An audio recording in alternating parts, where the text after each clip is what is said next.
তুমি কষ্টে পড়ে আছো, তুমি অভাবের মধ্যে পড়ে আছো, তোমার স্বাস্থ্য খারাপ, তোমার রোগ ব্যাধি, চতুর্দিকে তুমি একেবারে সংকোচ বোধ হয়ে গেছো, একেবারে তুমি কুল কিনারাহীন হয়ে গেছো।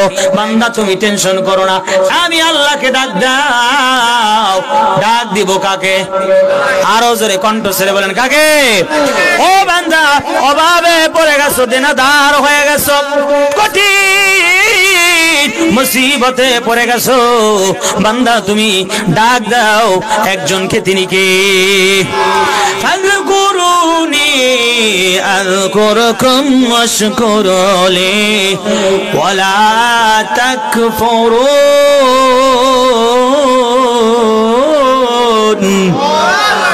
আল্লাহ রাব্বুল আলামিন কত চমৎকার করে বললেন, ফাযকুরুনি, ও বান্দা আমি আল্লাহকে স্মরণ করো। তোমরা আমি আল্লাহকে স্মরণ করো, আযকুরকুম, আমি আল্লাহ পাক তোমাদেরকে স্মরণ করব। জোরে বলুন আল্লাহু আকবার। ও বান্দা,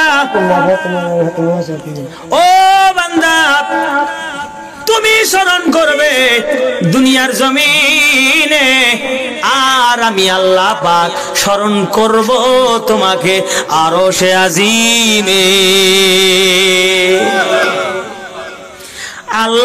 আল্লাহর ভান্ডারে মালের কি কোনো অভাব আছে নাকি? আমার বন্ধুগণ, কারুনকে আল্লাহ পাক অনেক বেশি ধন সম্পদ দিয়েছিলেন, কারুন আল্লাহকে মানে নাই, আল্লাহকে ডাকে নাই, আল্লাহর রাস্তায় ব্যয় করতে পারে নাই, আল্লাহর রাস্তায় ব্যয় করার জন্য চেষ্টাও করে নাই। যেই কারুন আল্লাহকে মানলো না, আল্লাহকে ডাকলো না, আল্লাহর রাস্তায় খরচ করলো না, সেই কারুনকে যদি এত সম্পদ আল্লাহ পাক দিতে পারেন, আমাদেরকেও বিনা সম্পদে সুখে রাখতে পারেন একজন, তিনি কে? একটু জিকির করেন লা ইলাহা, জোরে।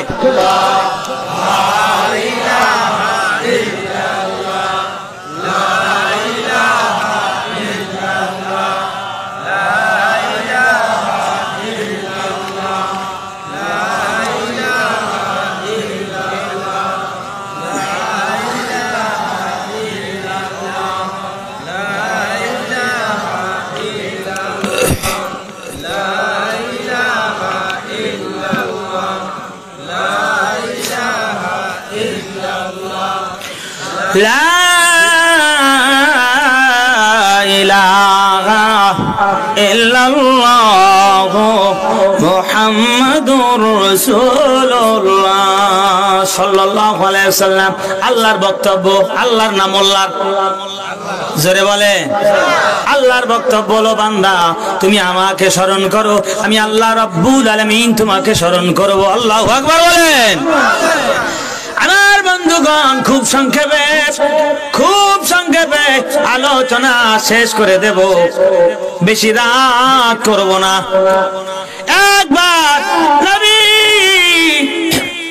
মুহাম্মদুর রাসূলুল্লাহ সাল্লাল্লাহু আলাইহি ওয়াসাল্লাম বসা আছেন। ইতিমধ্যে আল্লাহর প্রধানতম ফেরেশতা আগের বক্তা বলে গেছেন, তার নাম হলো জিবরিল আমিন। কি আমিন? জিবরিল আমিন রাসূলুল্লাহর দরবারে হাজির।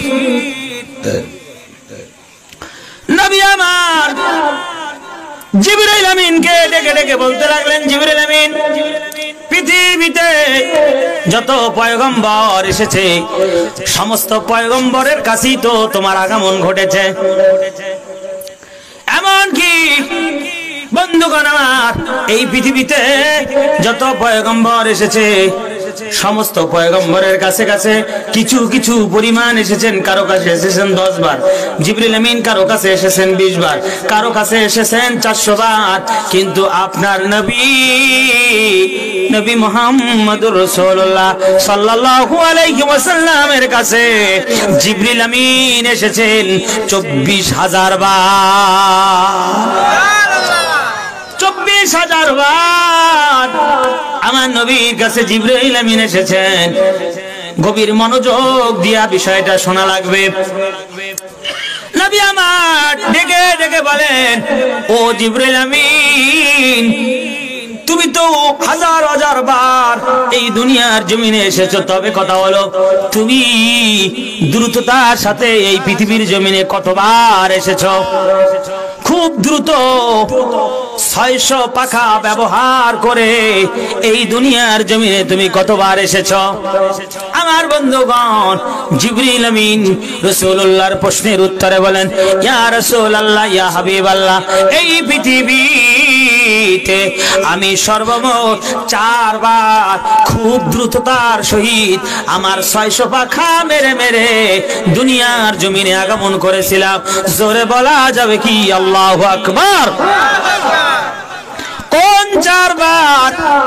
ও জিবরিল আমিন, তুমি আমাকে জানা দাও। জিবরিল আমিন বলেন, ইয়া রাসূলুল্লাহ, ইয়া হাবিবাল্লাহ, ওই যে আল্লাহর খলিল, নাম তার ইব্রাহিম। কথা বলে কেন? জমির হিসাব করে এখন কেন?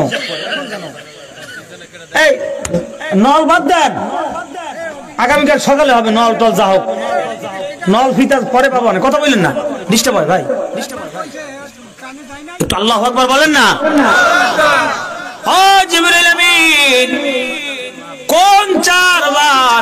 জিবরিল আমিন বলেন, ও নবী, আপনি জেনে নেন, আল্লাহর খলিল ইব্রাহিম পয়গম্বর যখন বৃদ্ধ বয়সে উপনীত হয়ে গেলেন, বৃদ্ধ বয়সে উপনীত হয়ে গেলেন, বয়স তার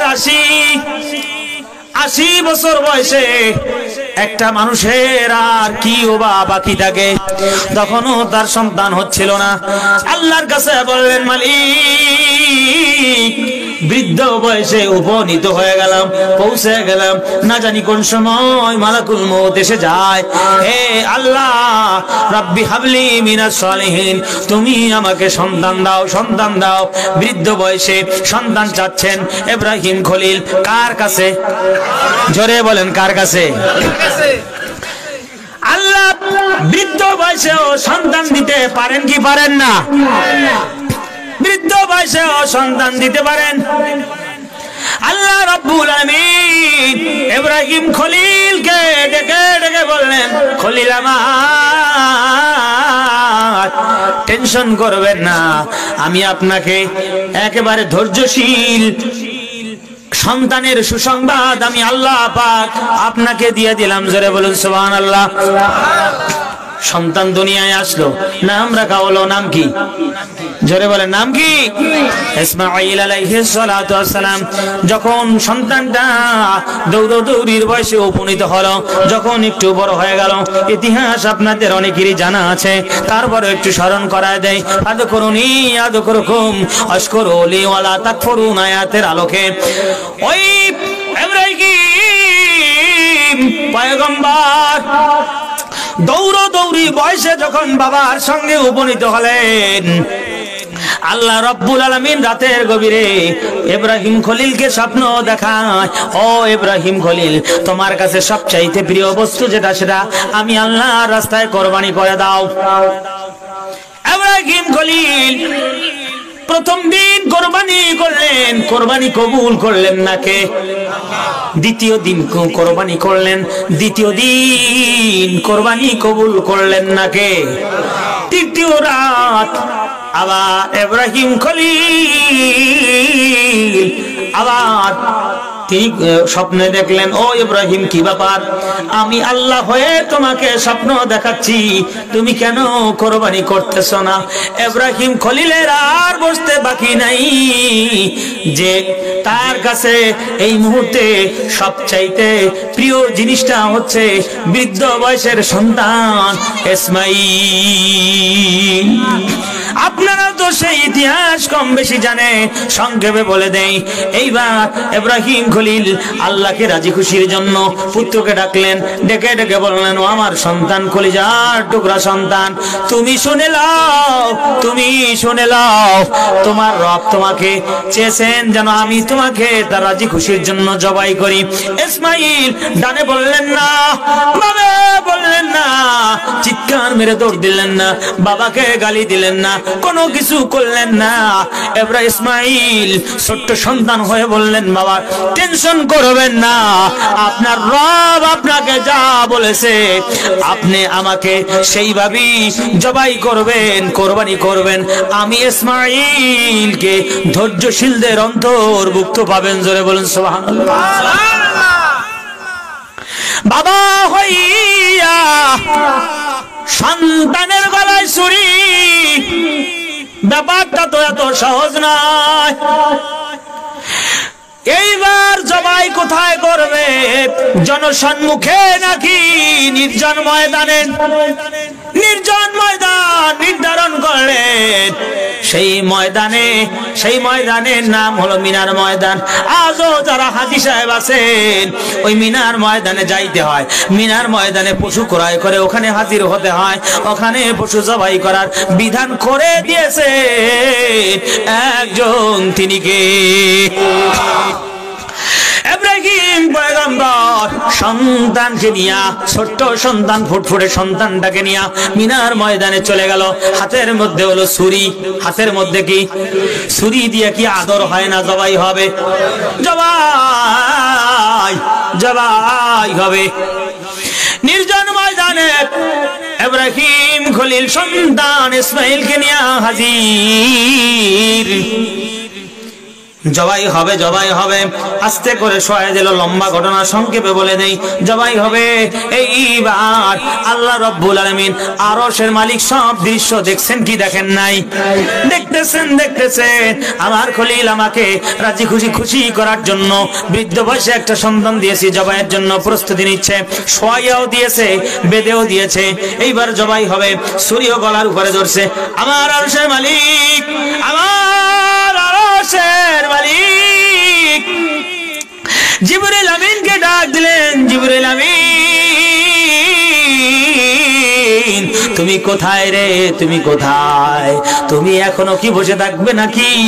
তোমার 600 পাখা ব্যবহার করো, এখান থেকে তুমি চলে যাও জান্নাতের ভিতরে।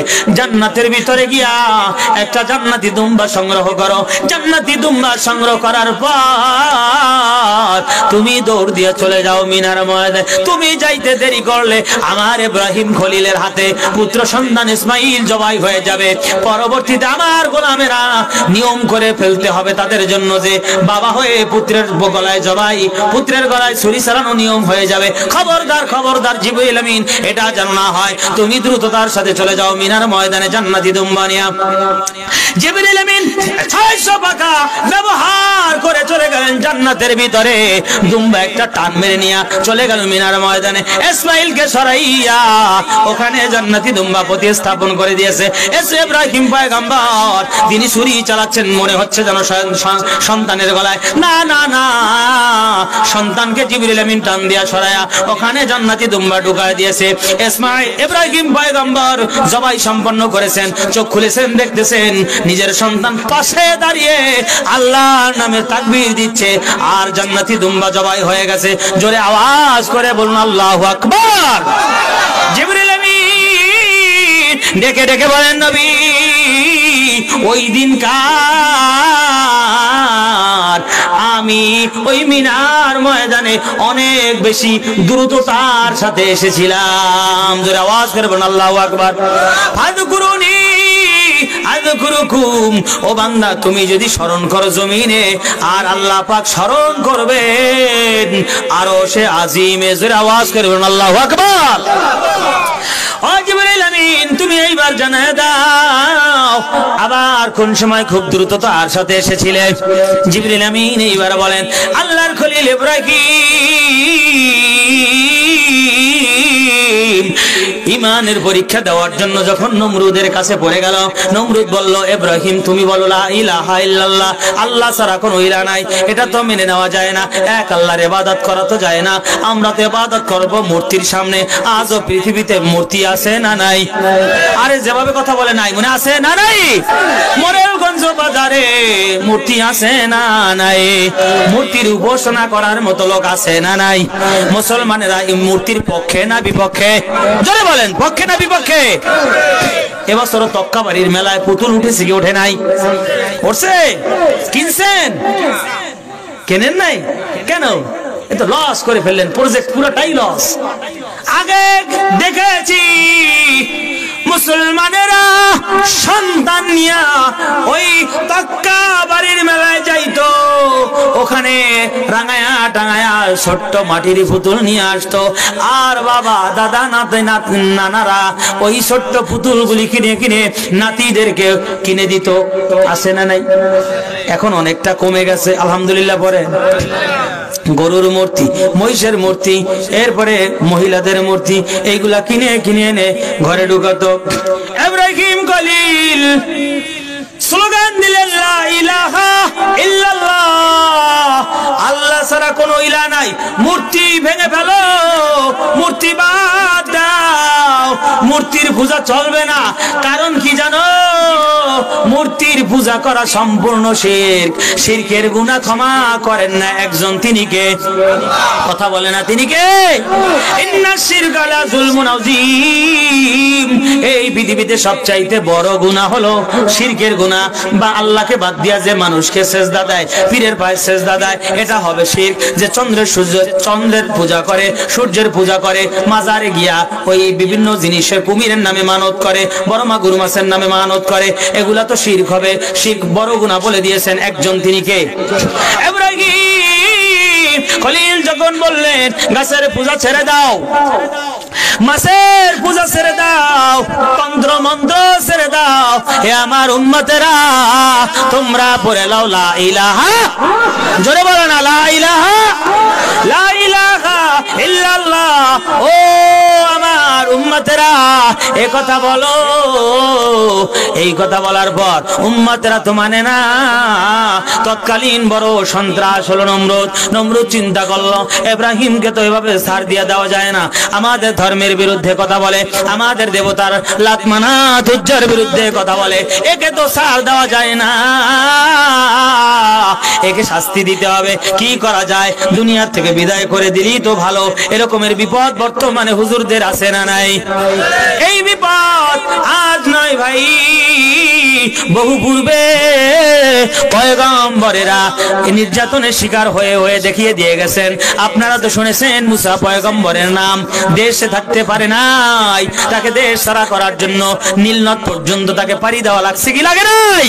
আমার নবী 3.5 বছরের মতো ওই সিয়াবে আবি তালেবে জেল কেটেছেন।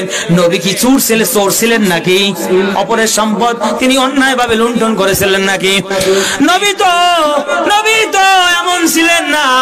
নবী ছিলেন না, নবী শুধুমাত্র অপরাধ ছিল।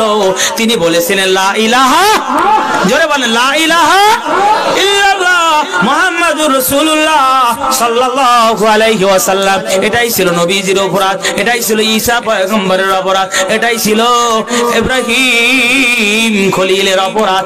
ইব্রাহিম খলিল যখন লা ইলাহা ইল্লাল্লাহর স্লোগান জোরে দেওয়া শুরু করলেন, নমরুদ বলে একে বিদায় করে দেওয়া দরকার। কি করা যায়? কি করা যায়? জ্বালাও, জ্বালাও বিশাল আগুনের কুণ্ডলি জ্বালাও। আপনারা কম বেশি ইতিহাস জানেন। বিশাল আগুনের কুণ্ডলি যখন জ্বালানো হলো, ইব্রাহিম পয়গম্বরকে এইবার ধরে আনা হলো। আগুনের কাছাকাছিও তো যাওয়া যায় না, কি করে আগুনের মধ্যে ফেলা হবে? এইবার ইব্রাহিম পয়গম্বরকে আগুনে ফেলানোর জন্য সরক গাছ, ওই যে তক্কাবাড়ির মেলায় সরক গাছ আছে না নাই? আরে কথা বলেন, আছে না নাই? ওই রকমের সরক গাছের মাধ্যমে ইব্রাহিম খলিলকে আগুনে ফেলানো হবে। ইব্রাহিম পয়গম্বর ডানে তাকান, কাউকে দেখেন না, আপনজন নাই। বামে তাকান, আপনজন নাই। সামনে তাকান, কোনো আপনজন নাই। পিছনে তাকান, আপনজন নাই। আমি খুতবার শুরুতেই বলেছি ইমানদারদের জন্য কেউ নাই, একজন আছেন, তিনি কে? জোরে আওয়াজ করে বলুন আল্লাহু আকবার। ইব্রাহিম পয়গম্বর চিন্তা করলেন দুনিয়াতে সন্তান যখন বিপদে পড়ে, এ বাবা দৌড়ে আসে, কে মারো আমার ছেলেটাকে, কে মারো, খবরদার খবরদার আমার সন্তানটাকে দুনিয়া থেকে বিদায় করে দিস না, একটু হলেও জানে বাঁচায় রাখ। বাবা এই রকমের স্লোগান দেয় কি দেয় না? ইব্রাহিম পয়গম্বর চিন্তা করলেন, আহারে এই কঠিন বিপদে আমাকে আগুনে ফেলা হবে। আমার ডানে তো আমার বাবাকে দেখতেছি না, বা আমার বামে সামনে পিছনে কোথাও তো আমার বাবা নাই, বাবা নাই। ইব্রাহিম পয়গম্বর হঠাৎ করে একটা কর্নারে চোখ পড়ে গেল, দেখতেছে তার বাবা চরক গাছের রশি ধরে দাঁড়িয়ে আছে। চিন্তা করলেন, আহারে সন্তান বিপদে পড়লে বাবা দৌড়ে আসবে বাঁচানোর জন্য, কিন্তু না, আমার বাবা আমাকে বাঁচাতে আসলো না, বরং দেখি আমাকে মারার জন্য যে রশি বানানো হয়েছে সেই রশি ধরে ধরে আমার বাবা দাঁড়িয়ে আছে। আয় আল্লাহ তাআলা, মা দুঃখিনী আমাকে বাঁচানোর জন্য আসলেন না, আর মা তো এইখানে আসলেও আমাকে বাঁচাতে পারবেন না। এইবার স্মরণ করলেন একজনকে, জোরে বলা লাগবে তিনি কে, একটু জোরে বলেন না কে? আল্লাহকে কায়মন বাক্যে ইব্রাহিম খলিল ডাক দিলেন, আয় আল্লাহ, মা দুঃখিনী আসলেন না, বাবাকে দেখেছিলাম রক্ষা করার বদৌলতে তিনি মারার রশি ধরে ধরে টানে। আয় আল্লাহ, এইবার তুমি ছাড়া আমার কোনো উপায়, আয় আল্লাহ তাআলা তুমি ছাড়া আমার কোনো উপায় নাই। আরশের মালিক জিবরাইল আমিনকে ডেকে ডেকে বললেন, ও জিবরাইল আমিন, তুমি কোথায় রে? তুমি আর বসে থেকো না, আর বসে থেকো না, তোমাকে আমি 600 পাখা দিয়েছি। কয়শো পাখা? 600 পাখা দিয়েছি। 600 পাখা ব্যবহার করে তুমি চলে যাও ওই নমরুদের আগুনের ভিতরে, ওখানে তাড়াতাড়ি চলে যাও, যেতে যদি দেরি হয় আমার ইব্রাহিম খলিলের পশমগুড়ি পড়ে যাবে, ইব্রাহিম খলিল পুরে ভস্ম হয়ে যাবে। তুমি তাড়াতাড়ি গিয়া আগুনটাকে তুমি নাতিশীতোষ্ণ, না গরম না ঠান্ডা, এমন অবস্থা করে দাও। ইয়া রাসূলুল্লাহ, ইয়া হাবিবাল্লাহ, আল্লাহ পাক যখন এই ঘোষণা করেছিলেন, আমি দৌড়ে চলে গিয়েছিলাম ওই নমরুদের আগুনের ভিতরে। আল্লাহু আকবার বলেন। আমি গিয়া ইব্রাহিম খলিলের জন্য এয়ার কন্ডিশন সিস্টেম ওই আগুনটাকে করে দিয়েছিলাম। আল্লাহ রাব্বুল আলামিন বলেন, কুনি ইয়া নারু কুনি বারদাও ওয়া সালামান আলা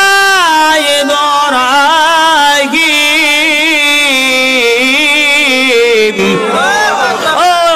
আগুন, খবরদার খবরদার, আমার ইব্রাহিম খলিলের একটা পশম যেন তুমি না পড়ো। আল্লাহু আকবার বলেন। জিবরিল আমিন বলেন, ওই দিন কারও আমি দ্রুততার সাথে আগুনের মধ্যে পৌঁছিয়েছিলাম। এইবার আল্লাহ রাসূল বলেন, জিবরিল আমিন তুমি বলে দাও 3 নাম্বার সবচাইতে কোন সময় দ্রুততার সাথে তুমি জমিনে এসেছিলে? জিবরিল আমিন এইবার বলে, ইয়া রাসূলুল্লাহ, ইয়া হাবিবাল্লাহ, ওই যে ইউসুফ পয়গম্বরকে তার 10 ভাই মিলিয়া কূপের মধ্যে ফেলেছিল। ইয়াকুব নবীর সন্তান ছিল 12টা, তার বিবাহ ছিল 2টা, এক ঘরে হলো 2 সন্তান, ইয়ামিন ইয়াহুদা। ইয়ামিন ইউসুফ হলো এক ঘরে, আর বাকি ঘরে হলো 10 ভাই। 10 ভাই দেখলো সব ভালোবাসা ইউসুফ পেয়ে যাচ্ছে, আমাদের কি হবে? যখন এই অহংকার ভিতরে ঢুকে গেল, এই লোভ যখন ভিতরে ঢুকে গেল, কি অবস্থা হবে? 10 ভাই মিলিয়া এইবার সিদ্ধান্ত নিল, আমাদের ছোট ভাই ইউসুফকে কূপের মধ্যে ফেলে দিব। বিভিন্ন ষড়যন্ত্রের জাল বুনলো, আপনারা কম বেশি জানেন। ইউসুফ নবীকে বাবার কাছ থেকে নিয়া কূপের মধ্যে ফেলে দিল। ইউসুফ নবী কূপের মধ্যে পড়বেন, ডানে তাকালেন, বামে তাকালেন, সামনে পিছনে তাকালেন, কাউকে তো আপনজন পাইলেন না। কূপের উপরে একটা ঢাকনা, ইউসুফ নবী চিন্তা করলেন, ওরা আমাকে ফেলে দিয়া যদি ঢাকনাটা লাগায় দেয়, পৃথিবী জমিনে আর কেউ আমাকে বাঁচাতে আসবে না। আয় আল্লাহ, তুমি ছাড়া আমার কোনো উপায় নাই। ইউসুফ নবী কূপের মধ্যে পড়েন, উপর থেকে নিচে ইউসুফ নবী যে নিচের দিকে যাচ্ছেন, আল্লাহ পাক জিবরিল আমিনকে ডেকে ডেকে বললেন, ও জিবরিল আমিন, তুমি কি এখনো বসে থাকবে? না রে না, ও জিবরিল আমিন তুমি চলে যাও ওই মিশরের ওই কূপের ভিতরে, ওখানে গিয়া জান্নাতের একটা পাথর ইউসুফের পায়ের তলায় পানির নিচে তলায় যাওয়ার আগেই প্রতিস্থাপন করে দাও। বাঁচানোর মালিক একজন, তিনি কে? আরো জোরে বলেন, তিনি কে? রাখে আল্লাহ, মারে কে? ওই যে জিএমএস পরিবহনের ভিতরে অটোটা ঢুকে গেল, আপনারা কি জানেন না ওখানে কিন্তু ছোট একটা বাচ্চা, দুধের বাচ্চাও বেঁচে গিয়েছিল। আল্লাহু আকবার। বাঁচিয়ে দিয়েছিলেন একজন, তিনি কে? আল্লাহ রাব্বুল আলামিন যদি কাউকে বাঁচাতে চায়, পৃথিবীর সব মানুষও যদি মারতে চায়, তারপরেও মারতে পারবে। হায়াত যিনি দিয়েছেন, মওতও তিনি দিবেন। আল্লাহু আকবার। ভয় নাই, ভয় নাই, মৃত্যুর ভয় করে কোনো লাভ নাই। জিবরিল আমিন বলেন, ইয়া রাসূলুল্লাহ, ইয়া হাবিবাল্লাহ, আল্লাহ পাক যখন বললেন ইউসুফের পায়ের তলায় পাথরখানা বসানোর জন্য, আমি দৌড়ে চলে গিয়েছিলাম পাথর বসানোর জন্য। তখন আমি খুব দ্রুততার সাথে গিয়েছিলাম। এইবার ও নবী চতুর্থবার কোন সময় আমি দ্রুততার সাথে আসমান থেকে জমিনে গিয়েছিলাম জানেননি? ও নবী, উহুদের ময়দানে আপনি দাওয়াত দিতে গেলেন, আপনি গিয়া স্লোগান তুললেন, লা ইলাহা ইল্লাল্লাহ মুহাম্মাদুর রাসূলুল্লাহ সাল্লাল্লাহু আলাইহি ওয়াসাল্লাম। এই স্লোগান যখন তুললেন, মক্কার কাফেরেরা আপনার শরীরে আঘাতের পরে আঘাত দিতে শুরু করেছিল, এমনকি আপনার দাঁতের মধ্যে ওরা আঘাত করেছিল, দাঁত শহীদ করে দিল। ও নবী, রক্ত ঝরতে শুরু করলো। আমার আল্লাহ পাক, আমার আল্লাহ রাব্বুল আলামিন বললেন, জিবরিল আমিন তুমি চলে যাও, তুমি চলে যাও। আমার হাবিবের দন্দন মোবারক দাঁত দুনিয়ার জমিনে পড়ে গেছে, আমি আল্লাহ পাক সহ্য করতে পারতেছি, তুমি চলে যাও, গিয়ে আমার নবীকে সান্ত্বনা দাও। ওই রক্ত যেন জমিনে না পড়ে, জমিনে যদি রক্ত পড়ে, আমি আল্লাহ পাকের পক্ষ থেকে কিয়ামত পর্যন্ত জমিনে ঘাস লতা পাতা কোন ধরনের উদ্ভিদ আমি আল্লাহ পাকের পক্ষ থেকে জন্মাবে না। সুতরাং তুমি চলে যাও, চলে যাও। ইয়া রাসূলুল্লাহ, ইয়া হাবিবাল্লাহ, ওই উহুদের ময়দানে আমি আমার 600 পাখা ব্যবহার করে আমি উপস্থিত হয়ে গেলাম। জোরে আওয়াজ করে বলুন আল্লাহু আকবার। ফাযকুরুনি আযকুরুকুম ওয়াশকুরুলি ওয়ালা তাকফুরুন।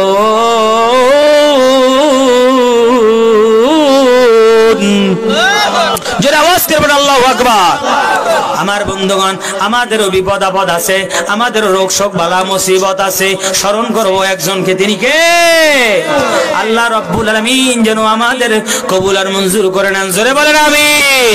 একটু জিকির করেন, লা ইলাহা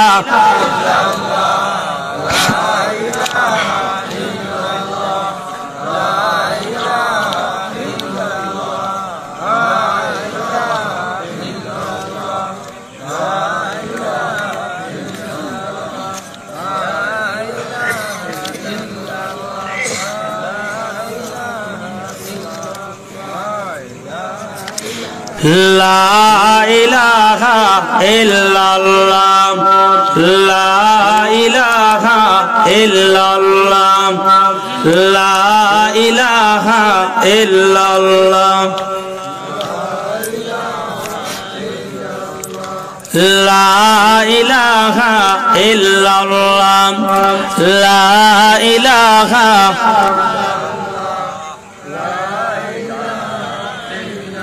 লা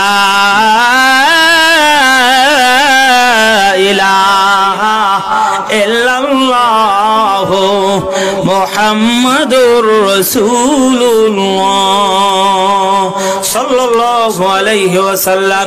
আমাদের জন্য এই পৃথিবীতে সবচাইতে আপন একজন, তিনি কে? আল্লাহকে পাইতে হলে নামাজের দরকার আছে না নাই? আরো জোরে বলেন, সবাই বলেন, আছে না নাই? নামাজ, নামাজ, নামাজ। একটা লোক দাঁড়ায়া বলেন, নামাজ ছাড়াও জান্নাত পাওয়া যাবে। তাহলে আমি মোল্লাও নামাজ ছেড়ে দেব।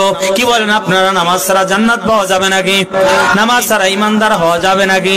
না না না, নামাজ ছাড়া ইমানদার হওয়া যাবে না। হে বোন, ভালো করে আপনি শুনে লন, নামাজ যদি না পড়েন আপনারা মা বোনেরা আপনারাও কিন্তু ইমানদার হতে পারবেন না। আমার বন্ধুগণ, আল্লাহর নবী বলেন, বান্দারে নামাজের মাধ্যমে তোমার গুনাহ মাফ হবে, নামাজের মাধ্যমে তোমার গুনাহ মাফ করে আল্লাহ পাক দিবেন। রাসূলুল্লাহ সাল্লাল্লাহু আলাইহি সাল্লাম হাদিস বর্ণনা করেছেন। হাদিসের ভিতরে নবী আমার সাহাবায়ে কিরামদেরকে ডেকে ডেকে বলেন, ও সাহাবীরা, কারো বাড়ির আঙিনায়, কারো বাড়ির সামনে যদি একটা পুকুর থাকে অথবা নদী থাকে, কোন কেউ যদি সেই নদীতে প্রতিদিন 5 বার গোসল করে, কয়বার? জোরে বলেন, কয়বার? 5 বার গোসল করে। ও নবী, ও সাহাবীরা, তোমরা বলে দাও, ওই ব্যক্তির গায়ে কি কোনো ধরনের ময়লা থাকতে পারে নাকি? সাহাবীরা বলল, ইয়া রাসূলুল্লাহ, ইয়া হাবিবাল্লাহ, না না, দৈনিক 5 বার গোসল করলে পরে তো কোনো ময়লা থাকার কথা নয়। নবী আমার বলেন, আমার উম্মতিরা যদি প্রতিদিন 5 বার নামাজ আদায় করে, তার আমলনামায়ও কোনো ধরনের গুনাহ অবশিষ্ট থাকে না। সুবহানাল্লাহ বলেন না, আরেকটু জোরে বলুন আল্লাহু আকবার। কষ্ট হচ্ছে আপনাদের? এই তো শেষ হয়ে গেলই গেল। এবছরের তো আর রমজানের আগে আর প্রোগ্রাম নাই। আগামীকাল তো তারাবি করবেন, কি করবেন? আর হজ মাহফিল হয়তোবা আশেপাশে আর পড়বে না, হয়তোবা রমজানের পরে আবার শুরু হবে। অনেকগুলি প্রোগ্রাম রমজানের পরেও নেওয়া। তো আল্লাহ পাক যেন সহি সালামতে আমাদের রমজান পাস করার তৌফিক যেন দান করেন, জোরে বলেন আমিন। এর ভিতরে আমরা কতজন দুনিয়ার থেকে চলে যাব তার কোনো ঠিকানা নেই। তো সম্মানিত হাজিরিন, আমার নবী মুহাম্মদুর রাসূলুল্লাহ সাল্লাল্লাহু আলাইহি ওয়াসাল্লাম বলেন, এ দুনিয়ার মানুষ, তোমরা ভালো করে জেনে রাখো, কাল মাহশারের ময়দান যেদিন কায়েম হয়ে যাবে, সেই দিন আল্লাহ পাক একথা জিজ্ঞাসা করবেন না, তুমি কোন পীরের মুরিদ ছিলে, এটা আল্লাহ পাক জিজ্ঞাসা করবেন না। আল্লাহ পাক জিজ্ঞাসা করবেন না যে তুমি আওয়ামী লীগ করতে নাকি বিএনপি করতে, কোন দলের সাধারণ সম্পাদক ছিলে, এটা আল্লাহ পাক জিজ্ঞাসা করবেন না। আমার নবী, রাগ করতেছেন আপনারা যে দলের নাম কেন বলে? হুজুর, মানুষ ভালোই তো জানি, আমাদের দলের নাম বলে বলে এভাবে করে কেন? আমি কি কাউকে গালি দিয়েছি? কাউকে দোষ বলতেছি? যেটা সত্য সেটাই তো বলতেছি। আল্লাহু আকবার বলেন। আমার নবী, নবী মুহাম্মদুর রাসূলুল্লাহ বলেন না সাল্লাল্লাহু আলাইহি সাল্লাম, সাল্লাল্লাহু আলাইহি সাল্লাম বলেন, কাল মাহশারের ময়দানে আল্লাহ রাব্বুল আলামিন সবার আগে তোমার কাছ থেকে যে হিসাবটা নেবেন, সবাই আমরা কম বেশি হাদিসটা জানি, আউয়ালু মা ইউহাসাবু বিহিল আবদু ইয়াউমাল কিয়ামাতিস সালাহ, সেটা হলো নামাজ, নামাজ, নামাজ। আপনারা কি জানেন না আমার নবী শেষ বয়সে যখন উপনীত হলেন, ইন্তেকাল করবেন, ইন্তেকাল করবেন, দুনিয়া থেকে বিদায় হবেন, তখন নবী আমার উম্মত উম্মতিদেরকে ডেকে ডেকে বলেন, ও উম্মত উম্মতিরা, আসসালাত, আসসালাত, আসসালাত, নামাজ, নামাজ, নামাজ ছেড়ে দিও না, নামাজ ছেড়ে দিও না। আমার বন্ধুগণ, নামাজ ছেড়ে দিলে বিপদ, বিপদ, বিপদ। আল্লাহ রাব্বুল আলামিন সূরাতুল মুদ্দাসসিরের ভিতরে বলেন, আল্লাহ রাব্বুল আলামিন সূরাতুল মুদ্দাসসিরের ভিতরে কথাগুলি উঠিয়ে দিয়েছেন। মানুষেরা তাদের আমলের কারণে একদল জান্নাতে চলে যাবে, আর একদল জাহান্নামে চলে যাবে। জান্নাতীরা তাকায় তাকায় দেখবে জাহান্নামের ভিতরে তারই এলাকার একজন ছোট ভাই দৌড়াইতেছে জাহান্নামের ভিতরে, আর একজন মহিলা দৌড়াইতেছে, আর একজন ভাই দৌড়াইতেছে। কি ব্যাপার? এক এলাকার ভাই, একই এলাকায় আমরা বসবাস করেছি, অথচ জাহান্নামে কি করে? ও জাহান্নামে গেল কোন কারণে? আবার একই দল করত, একই দল করত, একই জায়গায় বসে সন্ধ্যার পরে চা খাইতো, একই দলের মুরিদ ছিল, কিন্তু একজন জান্নাতে চলে গেছে আর একজন জাহান্নামে চলে গেছে। এ মা বোনেরা, ভালো করে কান খুলে শুনে দিয়েন গো মা, সময় কিন্তু বেশি নাই, চলে যাচ্ছে চলে যাচ্ছে, সময় শেষ হয়ে যাচ্ছে। আল্লাহু আকবার বলেন। ঘুম পাচ্ছে নাকি? বেলাল সাহেবকে বলবো একটা বালিশ নিয়ে আসতে, যেখানে অসংখ্য মানুষের ঘুম পেয়ে গেছে। ভাই তাড়াতাড়ি একটা কম্বল আর বালিশের ব্যবস্থা করে দেন, দরকার নাই? নারায়ে তাকবীর, নারায়ে তাকবীর, নারায়ে তাকবীর। এই তো শেষ হয়ে যাবে ইনশাআল্লাহ। ইনশাআল্লাহ খুব দ্রুত সময়ের মধ্যে আমরা মুনাজাতের দিকে গিয়ে যাব ইনশাআল্লাহ। বলেন দলের লোকেরা তাকায় তাকায় দেখবে, আরে আমরা তো জান্নাতে চলে আসলাম, সুখী আছি, শান্তিতে আছি, ওরা কারা? ওরা জাহান্নামে গেল কি করে? এইবার জোরে জোরে ডাক দিবে, ও জাহান্নামীরা, তোমরা কেন জাহান্নামে এলে?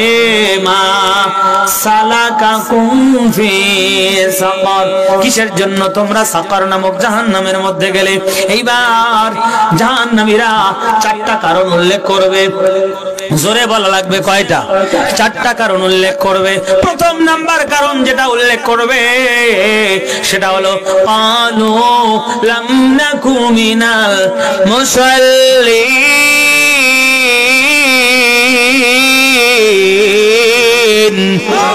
ওই জাহান্নামীরা জাহান্নামের ভিতর থেকে আওয়াজ করতে থাকবে, হে আমার এলাকার লোক, আমরা জাহান্নামে এসেছি। কারণ কি জানো? আমরা জাহান্নামে এসেছি দুনিয়ায় থাকতে আল্লাহর হুকুম ছিল নামাজ আদায় করার কথা, কিন্তু আমরা নামাজ আদায় করি নাই, যার কারণে আমরা জাহান্নামে এসেছি। দুই নম্বরে হলো অকালো লাম নাকু নুতি'মুল মিসকিন, আমাদের টাকা পয়সা খুব ছিল, আমাদের পকেটে পাঞ্জাবির ডান দিকে টাকা ছিল, বাম দিকে টাকা ছিল, মানি ব্যাগের মধ্যেও টাকা ছিল, কিন্তু কেউ যদি আইসা চাইতো একটা টাকা খয়রাত দেন, 10 টাকা খয়রাত দেন, মসজিদ দিয়ে চাইছে দেয় নাই, মাদ্রাসা থেকে আসছে চাই নাই, মাহফিলের কালেকশনের জন্য চাইলে এত লাগে কেন? মোড়ে ভরে না, আছে না নাই? চাউল চাইতে গেলে মাইট ভরা চাউল, পিপি ভরা চাউল, মাহফিলের কালেকশনের জন্য গেছে বেলাল সাহেবের পক্ষ থেকে, ওই যে ছোট্ট একটা ব্রিজ খয়রাতের মতো দিয়ে দেশ, আছে না নাই? খয়রাত দেওয়া আর মাহফিলের চান্দা এক হইলে কি হয়? মাহফিলের চান্দা চাইছে 5 টাকা বের করে দিছে, কয় টাকা? কথা বলে না যে 5 টাকা কি হয় এই বাজারে? এত মাহফিল লাগে কিতে? কারো কিছু লাগে না, ওনার একলার লাগে। ওই যে খেয়াঘাট আছে না নেই? চাউল দেয় প্রতিজনকে, নাম লেখানোর পরে নিয়ম অনুযায়ী কয় কেজি, সবাই তো বলে না 5 কেজি, একজনের ব্যাগে দেখি 15 কেজি। কি ব্যাপার চাচা, এখানে কয় কেজি? কোথার থেকে আনলেন? অমুক জায়গা। কয়জনের চাউল? কয় আমি আনলাম আর কি। কয় কেজি? 15 কেজি। একজন 15 কেজি কেমন করে সম্ভব? ও চাচা, আপনি কি জানেন না আরো 2 জনের হক মেরে দিয়া এই জায়গায় আপনার ব্যাগের ভিতরে চাউল ঢুকাইছেন? খাইবেন কত? খাইবেন কত? ওই জায়গায় 15 কেজি তো এমনিতে পায় নাই, এখানেও মাল 2-1টা থাকতে পারে কিনা ভাই? আছেন নাকি আবার কেউ যে আমাকে দেখি কি হুজুর বলতেছে নাকি? আপনি আনছেন কিনা আমি জানি না, বিবেকের কাছে প্রশ্ন রেখে যাই। যদি অন্যের হক মেরে রাখেন, এটা দিয়া খাবেন, খাওয়ার পরে রাস্তা কিন্তু আরেকটা আছে, এখান দিয়ে অনেক সময় নিজের ইচ্ছায় খাওয়া যায়, কিন্তু পিছনের রাস্তাটা কিন্তু অনেক সময় নিজের কন্ট্রোলে থাকে না।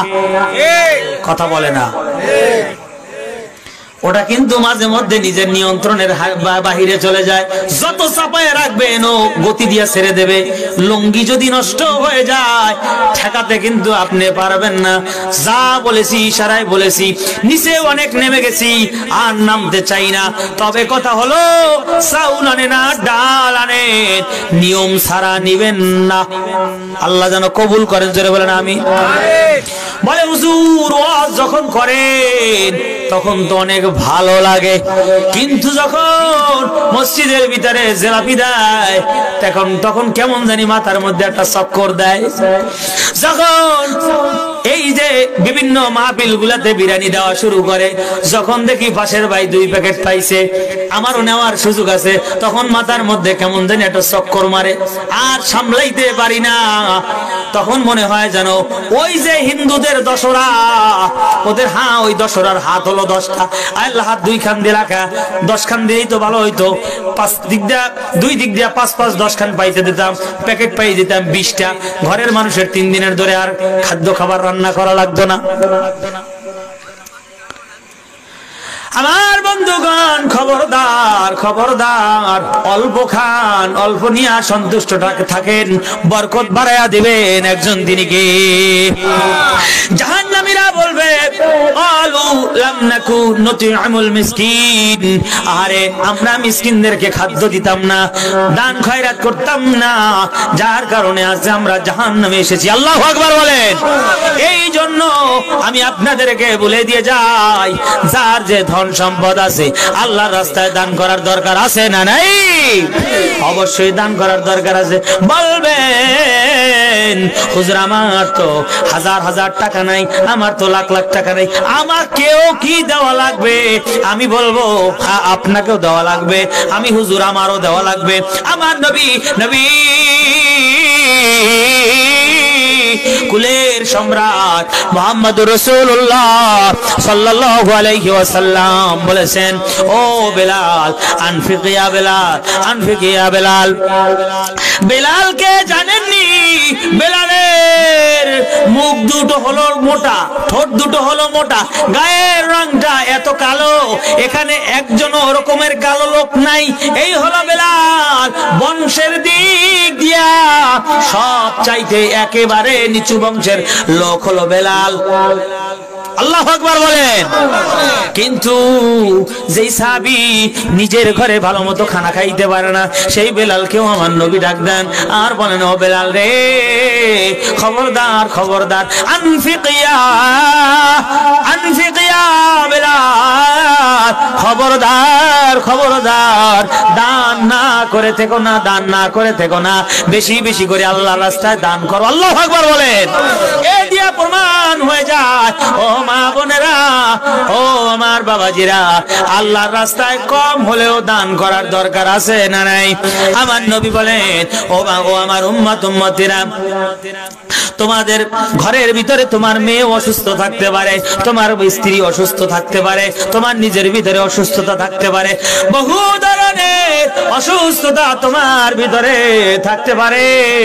তবে কথা হলো, বিপদ থেকে, রোগ বালাই থেকে তুমি কিভাবে রক্ষা পাবে? আমার নবী মুহাম্মদুর রাসূলুল্লাহ সাল্লাল্লাহু আলাইহি ওয়াসাল্লাম